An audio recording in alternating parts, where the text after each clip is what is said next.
Bueno, hermanos, buenas noches. Tengan cada uno de ustedes. Hermanos, vamos a seguir con Génesis capítulo 12. Génesis capítulo 12, hermanos, vamos a ver a partir del versículo 9 hasta el 20, pero ya saben, antes de leer, solamente quiero recordarles un poquito, hermanos, de lo que vimos en el llamado de Abraham. En esta enseñanza, hermanos, que inició desde el 11 y la acabamos en el 12, capítulo 12, verso 8. Donde prácticamente, hermanos, quería que ustedes notaran las dificultades, aún se puede decir, hermanos, lo pesado que es ser un elegido de Dios y cumplir con un propósito para el cual el Señor te ha llamado. Recordarán, hermanos, que Dios le hizo un llamado a Abraham, que saliera de la tierra, de su parentela, de su origen, donde se crió, costumbres, todo esto, de Ur de los Caldeos, que era una nación, hermanos, en sí pagana, creyente de múltiples dioses, muchas divinidades, idólatra. Y vemos, hermanos, que esto no fue una tarea fácil para Abraham, hermanos. Cuando tú lo lees a una simple lectura, parece ser que él haya obedecido de una manera inmediata, sin titubear o sin pensarlo o sin detenerse. Pero una vez, hermanos, que lees tú la historia de Abraham, te puedes dar cuenta, hermanos, que no fue así, que no atendió ese llamado de manera rápida y sin pensarlo, sino que realmente, hermanos, de hecho, el Génesis nos dice que para que Abraham saliera de Ur de los Caldeos, tuvo que perder a un hermano de sangre allí. Tuvo que morir Harán para él salir de Ur de los Caldeos, hermanos, y no ir a la tierra de Canaán, sino quedarse después en otra tierra que curiosamente tenía el nombre de su hermano Harán.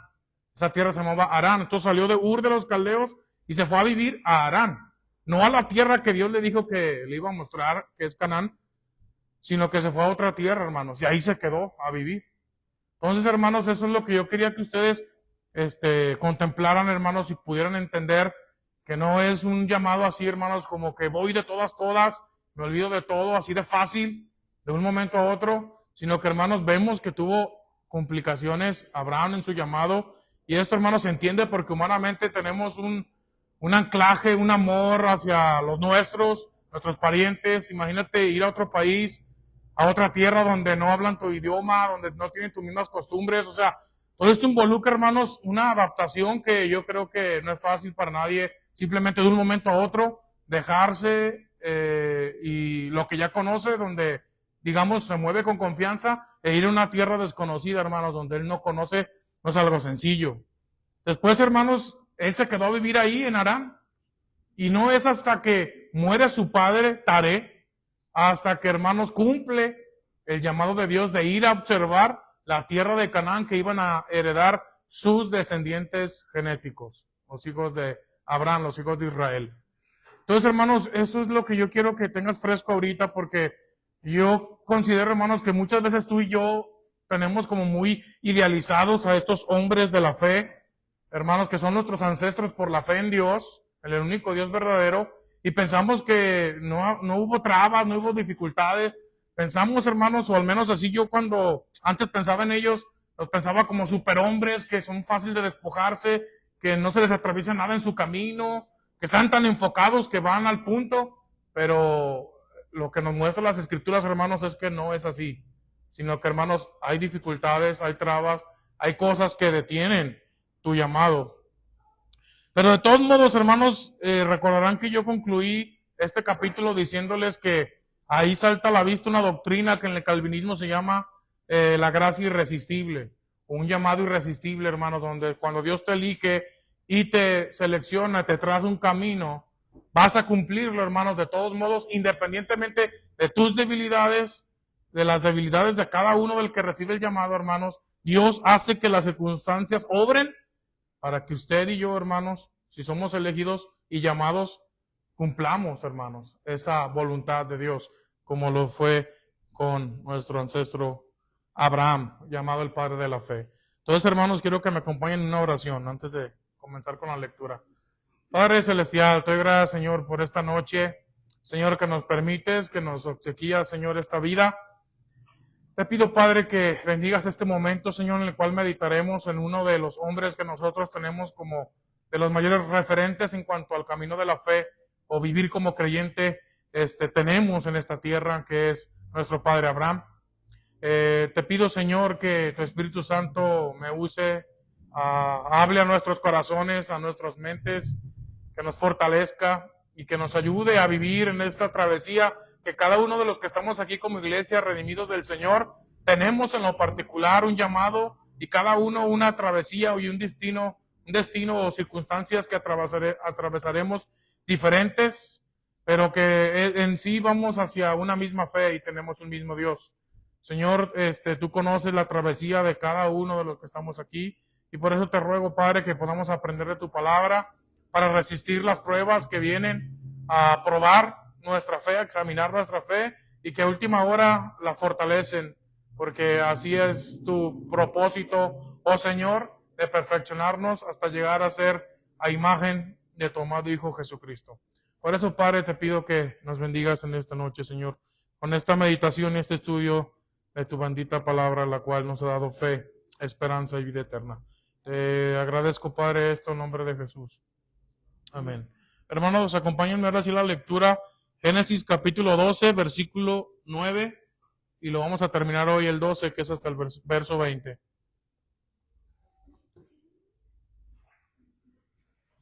Abraham, hermanos, se había quedado a vivir entre dos ciudades, que es Betel y Jai, y después, hermanos, van a cambiar unas circunstancias para él. En un lugar donde él se había sentado, incluso se nos dice que había levantado un altar para invocar el nombre de Jehová. Porque aunque Abraham, hermanos, vamos a ver que vivió como un nómada o como un peregrino, yendo de aquí para allá, no teniendo, como dice Hebreos, un lugar propio de él con el cual identificarse, sino que anduvo de aquí para allá como un peregrino, como un forastero, como alguien que anhela, dice Hebreos, una patria mayor a lo que es una patria terrenal sobre la tierra. Y vemos, hermanos, que sus circunstancias van a cambiar. Dice el verso 9, y movió a Abraham de allí, caminando y yendo hacia el mediodía. Esa expresión, hermanos, se refiere hacia el sur. Mediodía es el sur. Y hubo hambre en la tierra, y bajó Abraham a Egipto para peregrinar allá. ¿Por qué? Porque era grande el hambre en la tierra. Y aconteció que cuando estaba para entrar en Egipto, dijo a Sarai su mujer, he aquí, ahora conozco que eres mujer hermosa de vista. Y será que cuando te habrán visto los egipcios, dirán, su mujer es, y me matarán a mí, y a ti te reservarán la vida. Ahora pues, di que eres mi hermana, para que yo haya bien por causa tuya, y viva mi alma por amor de ti. Y aconteció que, como entró Abraham en Egipto, los egipcios vieron la mujer que era hermosa en gran manera. Viéronla también los príncipes de Faraón y se la alabaron. Y fue llevada la mujer a casa de Faraón, o el rey de Egipto. E hizo bien a Abraham por causa de ella. Y tuvo ovejas y vacas y asnos y siervos o esclavos y criadas y asnas y camellos. Mas Jehová hirió a Faraón y a su casa con grandes plagas, por causa de Sarai, mujer de Abraham. Entonces Faraón llamó a Abraham y le dijo, ¿qué es esto que has hecho conmigo? ¿Por qué no me declaraste que era tu mujer? ¿Por qué dijiste, es mi hermana? Poniéndome en ocasión de tomarla para mí por mujer. Ahora pues, he aquí tu mujer, tómala y vete. Entonces Faraón dio orden a sus gentes acerca de Abraham y le acompañaron y a su mujer con todo lo que tenía. Hermanos, esta enseñanza yo la dividí entre tres partes, hermanos. La primera es cuando las circunstancias cambiaron, cuando las necesidades o la escasez visitó a Abraham y tuvo que tomar una decisión, hermanos, de abandonar la tierra donde ya se había acomodado. Él llevaba ya su vida, se puede decir, hermanos, ya establecida, ya cómoda entre Betel y Jai, pero hermanos, cambian las circunstancias como así pasa en la vida. Se nos dice, hermanos, que llegó una escasez o una hambruna por el territorio, por lo cual deducimos, hermanos, que ya no había pastos verdes, había escasez, quizá no había llovido por esa región. Simplemente la Biblia nos dice, hermanos, que había hambre. Llegó la escasez a la vida de Abraham, como tal vez a alguno de nosotros ha llegado un momento, hermanos, así, donde hay escasez. Y entonces la fe es probada. Entonces, hermanos, ocurre que Abraham toma una decisión. Y de estar, hermanos, en una región que era al norte, entre Jai y Betel, decide ir hacia el sur, hacia abajo, hacia la tierra de Egipto. Y es curioso, hermanos, porque Egipto siempre es mostrado en la Biblia como una gran nación, un gran reino que siempre es precavido, que tiene, se puede decir, hermanos, que en todas las épocas, pudiéramos decirlo, ha sido relevante y ha sido fuente, hermanos, de como si fuera el granero del mundo. Porque, hermanos, hay historias que yo creo que tú ya sabes, que es en el caso de José, el soñador, que llegaremos si Dios nos da vida, en las cuales, hermanos, Egipto se convierte en la fuente de manutención de todas las ciudades alrededor de ella, hermanos. Y tal parece que aquí, hermanos, era la misma situación. Porque Abraham, cuando hubo hambre, pensó en una ciudad, pensó en un reinado en específico, que es, hermanos, ir hacia Egipto. Pero, hermanos, una vez que él toma esa decisión de ir hacia Egipto, hermanos, vemos que empieza, hermanos, la preocupación, y Abraham, hermanos, ocupa de la inteligencia y de la intuición, porque él dice, mira, contemplando la decisión que hemos tomado para sobrevivir y de ir a vivir en Egipto para no morir de hambre o no padecer escasez y poner en riesgo nuestra familia, tenemos que bajar hacia ese país. Pero hay que ir midiendo las cosas que nos pueden esperar allá. Vamos a un país extranjero donde no nos conocen, donde prácticamente no vamos a tener, pues se puede decir, hermanos, un lazo familiar, algo que nos una, porque no es nuestra patria. Y considerando la belleza tuya, ¿verdad? Abraham le dice a Sarai, su esposa, me pones en un grave peligro a mí. Porque como yo visualizo las cosas, dice Abraham, al entrar a Egipto, tu belleza va a llamar la atención de los principales, de los reyes, de alguien importante de Egipto, y lo que van a hacer es, pues vamos a deshacernos del marido para quedarnos con su mujer, porque era una mujer, hermanos, dice la Biblia, de una belleza física admirable, Sarai. Entonces, hermanos, midiendo, digamos, las posibles dificultades y amenazas contra la existencia de Abraham, a Abraham se le ocurre una idea brillante, hermanos. Y es, hermanos, donde sale, ¿verdad?, su estrategia a causa de su temor a la muerte, hermanos. Por eso este mensaje lo llamé así, la fe y el temor de la muerte, hermanos, porque es a causa del temor a la muerte que él, hermanos, usa una estrategia para sobrevivir llegando a ese lugar. Entonces, hermanos, antes de avanzar a esta idea del temor de Abraham y su estrategia, quería hacer, hermanos, una idea en una frase, decir, hermanos, aquí en cuanto a la decisión de Abraham de bajar a Egipto, hermanos, porque había escasez, podemos entender, hermanos, que el que alguien sea elegido de Dios no significa que no va a sufrir escasez o dificultades, hermanos. ¿Por qué? Porque vemos que Abraham es un elegido de Dios, pero en la situación, hermanos, que le vino de un momento a otro fue de escasez. Y él, hermanos, tuvo que tomar una decisión para, hermanos, salvarse o librar esa situación de escasez. De manera que si alguien piensa, hermanos, que por ser un elegido o por ser salvo yo por gracia de Dios, no voy a padecer algún momento un periodo de escasez, está equivocado, hermanos, porque lo que vemos en la Biblia es que lo podemos vivir. Y lo vivimos, pero Dios siempre va con nosotros. Entonces, ahora sí, hermanos, a causa del temor de Abraham y su estrategia, pues ya vimos, hermanos, cuál fue.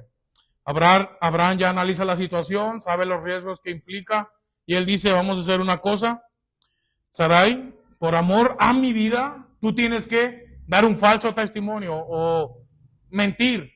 Y aunque aquí, hermanos, es algo chistoso, y eso, hermanos, si ustedes en sus casas tienen tiempo, van a leer después Génesis capítulo 20, sabrán por qué.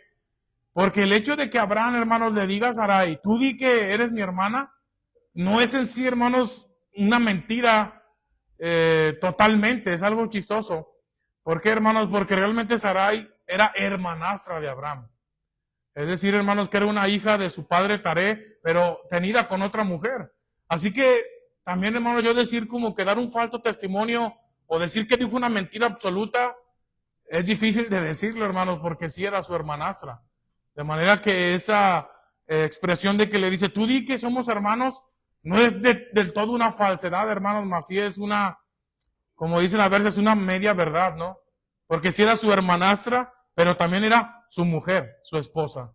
Entonces lo que quiere esconder Abraham, hermanos, simplemente es la parte del parentesco se puede decir, hermanos, del estado civil que había entre ellos, ¿no? Que eran marido y mujer. Pero de que eran hermanos de sangre, aunque de distinta madre, sí lo eran. Entonces, esta es una peculiaridad, hermanos. Y por ahí dicen, ¿no? Que cuando tú dices una media verdad, de todos modos, hermanos, termina calificando como mentira, ¿no? Porque no estás diciendo toda la verdad, sino que estás ocultando algo ahí. Entonces, hermanos, este es, por decirlo así, el pecado de Abraham. Pero, ¿por qué toma esta decisión, hermanos, de dar un falso testimonio o negar una realidad? Porque él dice, tú vas a negar que hay un parentesco entre tú y yo de matrimonio, simplemente lo vas a limitar al parentesco de que somos hermanastros. Pues bueno, hermanos, la causa, ¿cuál fue? ¿Cuál fue la razón por la cual lo llevó, hermanos, a decir esta media verdad? O dar un falso testimonio, una mentira incompleta, una verdad incompleta, hermanos. La razón fue, o la causa fue, el temor a perder su vida, hermanos. El temor a la muerte lo empujó, hermanos, para que Abraham pensara en qué? En su supervivencia, hermanos. Esa es la razón. Por la cual, hermanos, por eso el título de la fe y el temor de la muerte, hermanos. Porque bíblicamente hablando, esa es una forma, hermanos, para mí de las más extremas de poder probar y examinar cuán grande es tu fe. Porque, hermanos, ¿cuál es la fe? Abraham, hermanos, ponte en su sitio, tiene una promesa. Tu descendencia será múltiple, mucha descendencia tendrás, y tus descendientes habitarán la tierra que ya viste con tus ojos, pero no pudiste poseer, que es la tierra de Canaán. Hermano, si tú ya tienes una promesa de Dios de que vivirás, y tienes una promesa de que te vas a tener descendencia hacia un hijo o hijos, entonces, hermanos, ¿cuál es la lógica en esto? ¿Tú crees que entonces, o sea, que quiero decirte es que Abraham que no sabía que no había manera de que él muriera? Porque Dios le había dado una promesa y él no tenía hijo. Entonces, hermanos, si él muere al descender a Egipto, entonces tú, hermanos, es como si él estuviera pensando de que Dios probablemente no pudiera cumplir su promesa, ¿no? Porque la promesa era tener un hijo, pero si no lo tiene, o sea, es para que él, hermano, si tuviera una fe tan grande como nosotros lo idealizamos, hubiera dicho, no tengo que pensar en nada. Yo no puedo morir, porque Dios me dio una promesa de que voy a tener un hijo, y como todavía no lo tengo, entonces puedo ir libremente a Egipto. Total, nada pueden hacer contra mí, porque a mí me protege el Dios Todopoderoso. Pero ¿cuál es la realidad de las cosas, hermanos? Y te quitas la idealización que tú y yo hacemos al leer. Que Abraham, hermanos, era un simple hombre como tú y como yo, con temores que desconciertan en cualquier momento, hermano. Donde podemos decir gloria a Dios, somos salvos, tenemos fe, mi único Señor es Jesucristo, pero luego, hermanos, viene una situación que compromete tu existencia, que para mí es lo más significativo, una prueba demasiado alta, y entonces, hermanos, bastan segundos para que tú termines, hermanos, por ocultar la verdad o refugiarte en una mentira con tal de salvar tu vida y no estar confiando totalmente en ese Dios poderoso que Abraham decía tener y que tú y yo, hermanos, muchas veces decimos tener. Ahora, hermanos, vamos a la tercera parte. Como estrategia, hermanos, humanamente hablando, yo pudiera decir, hermanos, que fue muy inteligente y que si Abraham quería salvar su vida, lo logró, hermanos, en base a esa estrategia. ¿Por qué? Porque lo que vemos, hermanos, es que el faraón, al enterarse de que solamente eran hermanos, se entiende por la Biblia, hermanos, que siempre el trato con la mujer antes era, pues realmente, hermanos, como un producto negociable. Ya para nosotros ahorita es ofensivo, pero como lo vemos en la Biblia, hermanos, para pedir una mujer tienes que dar dinero o ganado o riqueza para que tomarla por esposa. Entonces aquí vemos, hermanos, que es básicamente lo mismo, porque Faraón trae a Sarai y dice, bueno, pues el único pariente que tiene Sarai, pues es su hermano Abraham. Entonces vamos a darle a él una especie de dote, de cantidad, de riqueza, para que él esté, digamos, en paz con nosotros, hacerle de agrado, y a él no tenga inconveniente en que nos dé a su hermana por esposa de Faraón. Y dice la Biblia, hermanos, que eso es lo que ocurre. Faraón, hermanos, dice que le da ganado, le da esclavos. O sea, hermanos, se puede decir que le empieza a ofrecer, hermanos, todo lo que Abraham necesitaba para sobrevivir, porque esa fue la razón por la que dejó Jai y Betel, porque había escasez en la tierra. Entonces, hermanos, yo lo que puedo ver es que como estrategia humana, la pensó bien y sí tuvo los resultados que él quiso, hermano. ¿Por qué? Porque ni buscaron matarle y al contrario, hermano, se benefició porque como así lo hicieron parte del trato y le dijeron, ahí está, tienes camellos, bueyes, siervos, toma la tierra aquí, ponte cómodo, tienes toda la vida resuelta, ahí quédate como quieras y tu hermana va a ser esposa de Faraón. Y lo curioso, hermanos, es que en la Biblia no registra ninguna inconformidad de parte de Abraham. O sea, que Abraham hubiera dicho, no, pero es mi mujer, yo la amo, ¿cómo voy a permitir esto? La Biblia, hermanos, nos deja ver que Abraham no tuvo ninguna... también, hermanos, sé que la Biblia no tiene que decir todo, ¿verdad? Pero al menos la Biblia no da, hermanos, a entender que Abraham se sintió mal o algo, o dijo, no, ¿cómo crees que voy a recibir todo esto para que te ayudes a tu hermana? Sino que vemos, hermanos, que él, pues, viendo por su vida, porque así lo planificó por su vida, dijo, pues está bien, conservo mi vida y tengo todo lo necesario para seguir viviendo en esta tierra, pues está bien. Pero ¿qué fue lo que pasó, hermanos? Que por poco, hermanos, otro hombre pagaba los platos rotos, por decirlo así, hermanos, de la desobediencia de Abraham y por su falta de fe. Porque, hermanos, ocurrió que a Faraón en su casa, se puede decir en su palacio, nada más la Biblia dice, hermanos, que lo azotaron plagas. Podemos sospechar que algún tipo de enfermedad, hermanos. Génesis 20 nos da a entender que pudo haber sido infertilidad y que las mujeres se hicieron infértiles, se hicieron estériles. Esa es la información que da Génesis 20, como si Abraham hubiera cometido el mismo error 2 veces. Pero bueno, hermanos, el punto aquí es que Dios, que sabe todas las cosas, hermanos, Él tenía un propósito y de Él es el que se trata, hermanos. Dios tiene un propósito eterno, recuerda, traer al Mesías al mundo. Y Dios había decidido, hermanos, que ese Mesías que tú y yo lo conocemos ahora, Jesús, tenía que nacer, hermanos, de 2 personas elegidas, de un matrimonio elegido, Abraham y Sarai. No podía venir, hermanos, de un pagano egipcio. Entonces, hermanos, ahí es donde vemos que Dios no deja frustrar sus planes.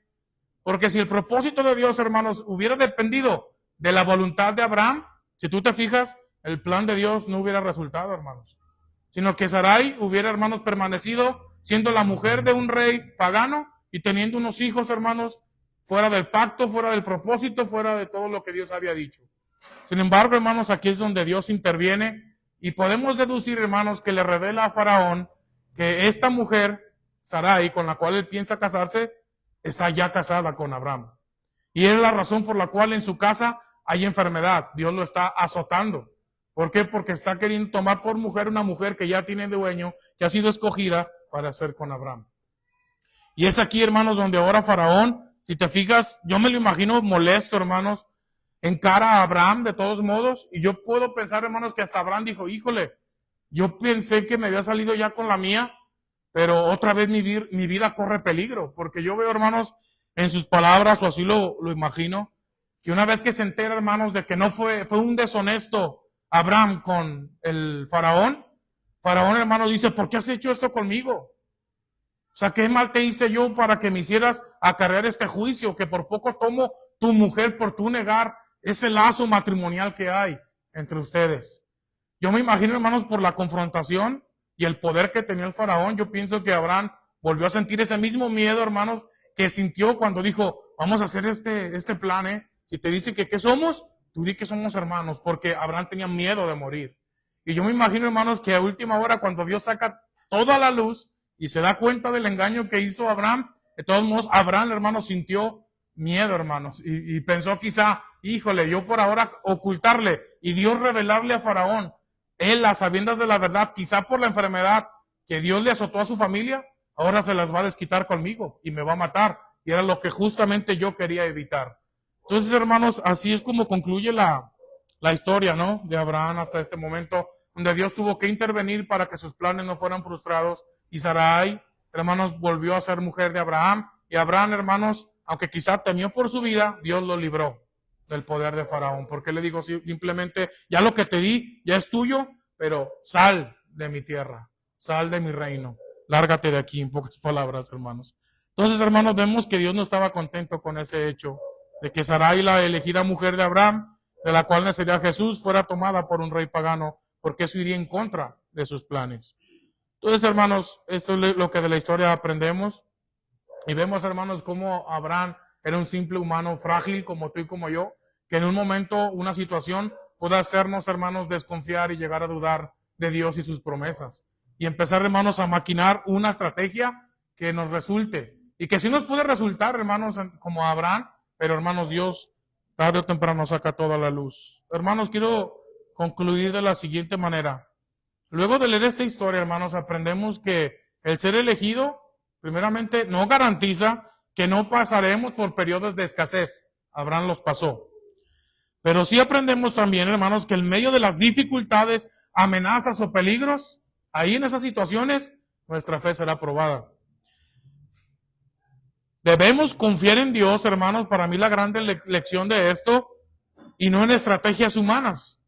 Porque tal vez pensamos que nuestra inteligencia va a ser lo único que necesitamos, hermanos, para darme una salida inmediata a un problema que tengo que enfrentar. Y tal vez, hermanos, pueda parecer que sí salieron las cosas, como Abraham pudo decir, me regalaron cosas y ya mi vida no corre peligro. Pero a última hora, hermanos, Dios siempre saca la verdad a la luz. Y a última hora, esos temores que buscó evitar, los volvió a sentir, hermanos, cuando el faraón lo confrontó.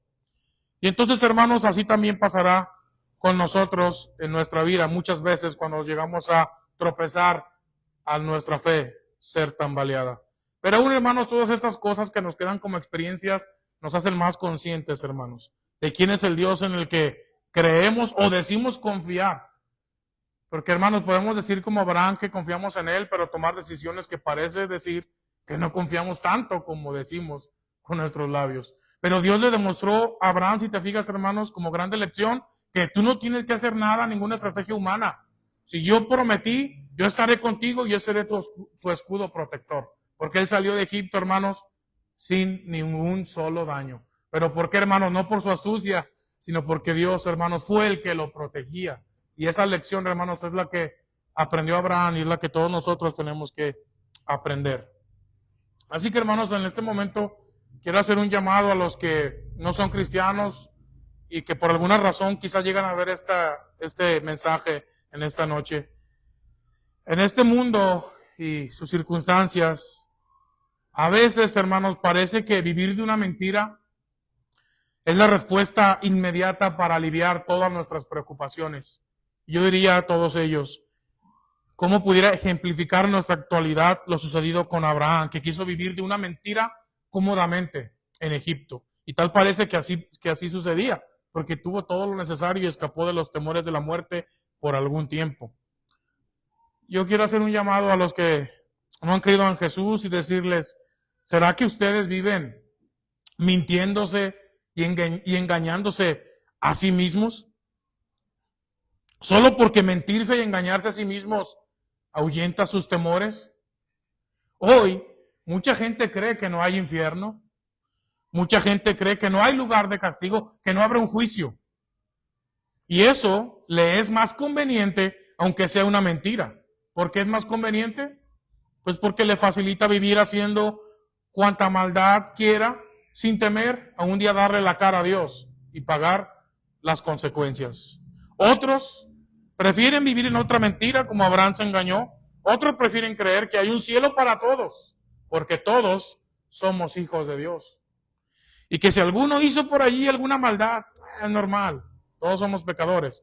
Bueno, la gente dice, se pagan sus misas, se van al purgatorio y por un breve de tiempo luego, al final, todos llegarán al cielo. Esa es una mentira muy apropiada, como lo fue la de Abraham, para, según él, esquivar sus temores y no correr ningún peligro. Entonces yo pregunto a ti, ¿y tú quieres seguir viviendo en esa mentira, por más cómoda que te parezca? Porque prefieres vivir en esa mentira a cumplir con la voluntad que Cristo exige de los pecadores, que es arrepentirnos de nuestros pecados y someternos a su voluntad. Ese es el llamado para ti en esta noche, amigo. La iglesia te llama a que creas a la verdad y no vivas de la mentira por más cómoda que sea. Solo en Cristo hay salvación y Él exige de cada pecador en el lugar en el que se encuentre que se arrepienta, que admita su pecado y su incapacidad para salvarse a sí mismo. No importa tu estrategia, ni por más creativa e inteligente que parezca, como Abraham lo pensó. No importa tu estrategia. Solo a través de la fe en el único Dios verdadero, en la muerte y resurrección de Jesús, podrás ser librado del juicio venidero y tendrás la vida eterna. Solamente en Jesús. Ahora, hermanos, para todos nosotros, aplicaciones de esta enseñanza, yo diría, hermanos, a mí me encanta, hermanos, la palabra de Dios. Cuando juzgo yo, hermanos, la leemos y la examinamos como debe de ser. Cuando, hermanos, dejamos a un lado ese idealismo donde pensamos que los hombres de Dios de la antigüedad, hermanos, fueron hombres casi perfectos o, te digo, demasiado fuertes, que nunca dudaron, que nunca tuvieron un desconcierto, que nunca presentaron, hermanos, dificultades en su vida. Y eso no es, hermanos, lo que la Biblia o la palabra de Dios retrata de la vida del hombre, de Dios. Sino que, ¿qué es lo que hace la palabra de Dios, hermanos? Como podemos leer, o ya leímos y estudiamos esta noche. La Biblia retrata, hermanos, tal cual es el hombre, con sus debilidades y sus defectos, hermano. Abraham recurrió a una mentira para salvar su vida. Y esa acción demuestra, hermanos, una fe frágil e imperfecta que se iría perfeccionando con el paso del tiempo de su travesía en esta tierra, hermanos. Él tenía que aprender cómo ser un hombre de fe más fuerte, de fe más grande, hermanos, con el paso de las experiencias en la tierra. Así que, así como él, hermanos, como Abraham, en sus debilidades y flaquezas que aún somos o decimos, hermanos, ser hombres y mujeres de fe, y no lo dudo que lo seamos, así como él, así también somos nosotros, hermanos. Y de un momento a otro, puede ser que nuestra fe flaquee, hermanos, en algún momento. Y parece que aquellos que miramos tan convencidos y tan gozosos, tal vez alguna circunstancia desafortunada se presente y no los veamos, hermanos, con ese mismo gozo o con esa entereza, esa firmeza que nos caracterizaba. Abraham negó su relación matrimonial. ¿Por qué razón? Por temor de la muerte. Pedro, el apóstol, negó su relación con Jesús, nuestro Señor. ¿Por qué? Por el temor de la muerte. Por ello, hermanos, le llamé a este mensaje la fe y el temor de la muerte, porque nuestra confianza en Dios puede verse afectada, o hermanos, como dice, ¿verdad?, que te quiere, cuando le dice el Señor que Satanás me ha pedido a ti, Pedro, para zarandearte como a trigo. Hermanos, así somos de vulnerables sin la protección de Dios, hermanos. Me queda totalmente claro. Y es lo que yo quiero, hermanos, que tú te lleves en esta noche. Porque nuestra confianza en Dios puede verse afectada cuando nuestra vida corre peligro. Pero de Jesús, hermanos, y esto es lo que a mí totalmente, hermanos, me da otra forma, hermanos, de pensar y aún de esperar en Dios, ser así, de un hombre así, tan de esa fe, hermanos, porque Jesús, ¿qué fue lo que predicó? De los que le seguían. Él, hermanos, de Jesús enseñó que el que quería salvar su vida, negándolo, la perdería. Pero el que iba a perder su vida por causa de él o por sostener su fe en él, la hallaría y tendría, hermanos, la vida eternamente. O sea, lo que Dios pedía, hermanos, de sus discípulos era que estuvieran dispuestos a morir por él, por su causa, por la fe en él, hermanos. Y eso, hermanos, es lo que, digamos, el grado máximo en el cual estamos nosotros llamados a hacer. Por eso, hermanos, yo quiero que en esta noche oremos los unos por los otros. ¿Para qué? Para que nuestra fe no falte, hermanos. Porque, vuelvo a repetir, podemos parecer muy firmes y convencidos, hermanos. Sí, así también lo parece Abraham. Pero nuestro sentido de supervivencia, hermanos, puede traicionarnos de un momento a otro. Y por esa razón, hermanos, que considero mi debilidad, mi fragilidad, como Pedro, como Abraham, que negaron sus relaciones por temor a la muerte, hermanos, me considero a sí mismo yo igual de frágil que ellos. Pero, hermanos, por ello yo quiero terminar a manera de clamor diciendo lo siguiente: Señor Jesús, concédenos una fe fuerte, firme, probada, y danos la valentía que necesitamos para que, si las circunstancias un día quizá requieran que nosotros tengamos que morir por no negar a Jesús, hermanos, tengamos una fe tan grande y tan firme, un espíritu tan lleno de valentía, hermanos, que digamos, Señor Jesús, si tú valientemente diste tu vida por mí en la cruz, lléname de esa valentía ahora que se requiere de mí, que entregue mi vida por razón de tu fe. Y entonces, hermanos, todos nosotros seamos aprobados como hombres fieles y verdaderos en el Señor, reconociendo que nuestra firmeza y nuestra fortaleza proviene, hermanos, del único Dios verdadero, en Jesucristo, al cual hemos creído, hermanos. Con esto cierro, hermanos. Dios les bendiga.